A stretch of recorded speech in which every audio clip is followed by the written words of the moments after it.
Hi welcome to my YouTube channel Kalyani kitchen కడపరుచులు. ఇవాళ ఈ వీడియోలో గ్రీన్ పీస్ పొటాటోస్ వేసి మసాలా రైస్ అయితే చేయబోతున్నాను. అది ప్రెషర్ కుక్కర్లో ఒక 15 మినిట్స్కి అంతా చేసేసుకోవచ్చు. చాలా సులభమైన పద్ధతులు అయితే చూపించేస్తాను. ఇంత సింపుల్ అనుకుంటారు, అంత టేస్టీగా ఉంటుంది. గ్రీన్ పీస్ ఫ్లేవర్ తెలుస్తూ ఉంటుంది.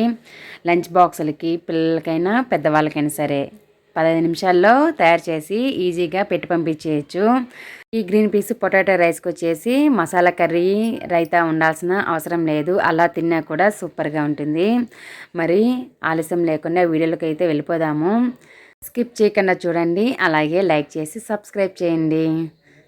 ఫుల్ వీడియో పూర్తిగా చూడండి. స్కిప్ చేశారంటే మీకు అర్థం కాదు. మీకు నేను చేసిన విధంగా కరెక్ట్ కన్సిస్టెన్సీలో ఈ గ్రీన్ పీస్ రైస్ రావాలంటే స్కిప్ చేయకుండా చూడాలి.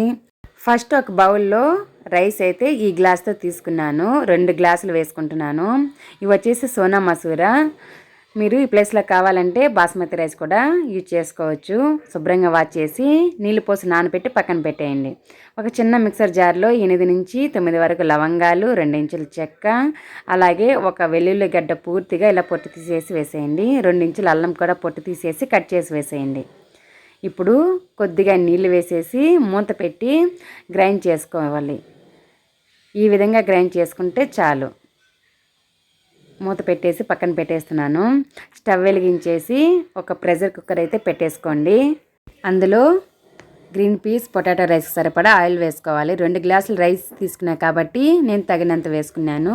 మీకు ఎంత కావాలో అంత వేసేసుకోండి. ఆయిల్ వేడెక్కిన తర్వాత బిర్యానీ ఆకు, ఇలాచీలు, 2 మిరియాల గింజలు, కొద్దిగా సోంపు వేసేసి వేయించుకోవాలి. వేగిన తర్వాత ఉల్లిపాయ ముక్కలు, పచ్చి కరివేపాకు, అలాగే పచ్చిమిరపకాయలు ఒక 4 తీసుకొని నిలువుగా కట్ చేశాను. ఉల్లిపాయ ముక్కలకు సరిపడా సాల్ట్ వేసేసి ఒకసారి బాగా మిక్స్ చేసేసాను. కంపల్సరీగా ఈ విధంగా రావాలి ఉల్లిపాయలు అనేది. ఉల్లిపాయ ముక్కలు గోల్డ్ కలర్లో వచ్చాయంటే బిర్యానీ అనేది టేస్ట్ బాగుంటుంది. ఉల్లిపాయ ముక్కలు గోల్డ్ కలర్లో వచ్చిన తర్వాత టమోటాలు అయితే కట్ చేసి వేసాను. టమోటా ఒక గ్లాస్ రైస్కి 2 టమోటాలు చొప్పున తీసుకోండి, సరిపోతుంది. టమోటాలు కొద్దిగా సాఫ్ట్గా అయ్యాయి కదా, ఆ టైంలో గ్రైండ్ చేసి పెట్టుకున్న అల్లం వెల్లుల్లి పేస్టు, అదే అండి మసాలా గ్రైండ్ చేసుకున్నాం కదా, అది వేసేయాలి. కొద్దిగా పసుపు వేసేసి ఒకసారి బాగా మిక్స్ చేశాను. తర్వాత స్పైసీస్ పౌడర్ వేసుకుందాము. 1 table spoon coriander powder, 1/2 table spoon chilli powder, 1/2 table spoon garam masala వేసేసి ఒకసారి బాగా మిక్స్ చేస్తున్నాను. టమోటాలు ఈ మసాలాలు మొత్తము వేగిపోయేంత వరకు వేయించుకోవాలి. ఆయిల్ పైకనే తేలుతుంది, అప్పటి వరకు కంపల్సరీగా వేయించుకోవాలి. అప్పుడే పచ్చివాసన అనేది పోతుంది.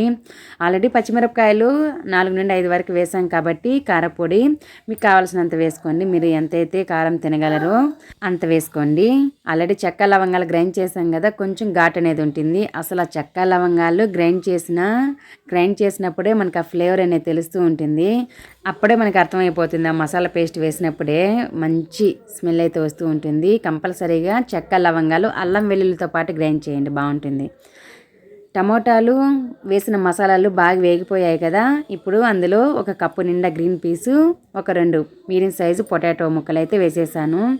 పొటాటోస్ని అయితే చిన్న ముక్కలుగా అయితే కట్ చేశాను. మీకు ఇంకా చిన్నవి కావాలంటే చిన్నగా అయినా కట్ చేసి వేసుకోండి. బిర్యానీకి సరిపడా సాల్ట్ కూడా వేసేసాను. ఒకసారి బాగా మిక్స్ చేసి ఆ గ్లాస్తో 2 గ్లాసులు తీసుకున్నా కదా, 3 గ్లాసుల నీళ్ళు అయితే వేస్తున్నాను, సరిపోతాయి. మనం టమోటాలు వేసాం కదా, టమోటాలు వాటర్ కంటెంట్ అందులో ఉన్న గుజ్జు మొత్తం అయితే సరిపోతుంది. నేనైతే 3 వేసాను. 3 గ్లాసులు నీళ్ళు వేసిన తర్వాత నానబెట్టుకున్న బియ్యాన్ని కూడా వేసేయండి, నీళ్ళు రాకుండా. తర్వాత ఒక గుప్పెడు వరకు పుదీనా, గుప్పెడు వరకు కొత్తిమీర వేసేసి గరిటెతో ఒకసారి బాగా మిక్స్ చేసేయండి. బియ్యం అనేది బాగా మొత్తం కలిసేలాగా కిందికి పైకి గరిటెతో బాగా మిక్స్ చేసేసి మూత పెట్టేసి విజిల్ పెట్టేయండి. నేనైతే మీడియం ఫ్లేమ్ పెట్టేసి 4 విజిల్స్ రానించేసి ప్రెషర్ అంతా నేనే తీసేసాను. మీరు 2 విజిల్స్ రానించే వాళ్ళైతే లో ఫ్లేమ్లో 2 విజిల్స్ రానించి ప్రెషర్ మొత్తం అలానే ఉంచేయండి. అది వెళ్ళే వరకు వెయిట్ చేయాలి. అప్పుడు 2 విజిల్స్ వస్తే సరిపోతుంది. మీకు వెంటనే తొందరగా కావాలంటే 4 విజిల్స్ రానించేసి ప్రెషర్ మొత్తం మనమే తీసేయాలి. అలానే ఉంచేసారంటే రైస్ అనేది చాలా సాఫ్ట్గా అయిపోతుంది. అందుకనేసి నేనే తీసేసాను ప్రెషర్ మొత్తము. కుక్కర్లో ఉన్న గ్రీన్ పీస్ పొటాటో మసాలా రైస్ని గరిటతో ఒక్కసారి బాగా మిక్స్ చేశారంటే యమ్మీ టేస్టీగా ఉండే green peas potato masala rice అయితే రెడీ అయిపోతుంది. వేడి వేడిగా తిన్నారంటే ఇంకే కర్రీస్ అవసరం లేదు. వర్షాలు కూడా పడుతున్నాయి, పిల్లలకి స్కూల్ స్టార్ట్ అయిపోయాయి, లంచ్ బాక్స్లకి ఏం తయారు చేయాలా అనుకునే వాళ్ళకి ఇది బెస్ట్ అండి. కంపల్సరీగా ఈ విధంగా ఒకసారి అయితే ట్రై చేసి చూడండి, మీకు కంపల్సరీగా నచ్చుతుంది. ఇంకో మంచి వీడియోతో వస్తాను. Thanks for watching, bye. Full video చూసిన వాళ్ళందరికీ థ్యాంక్ యూ.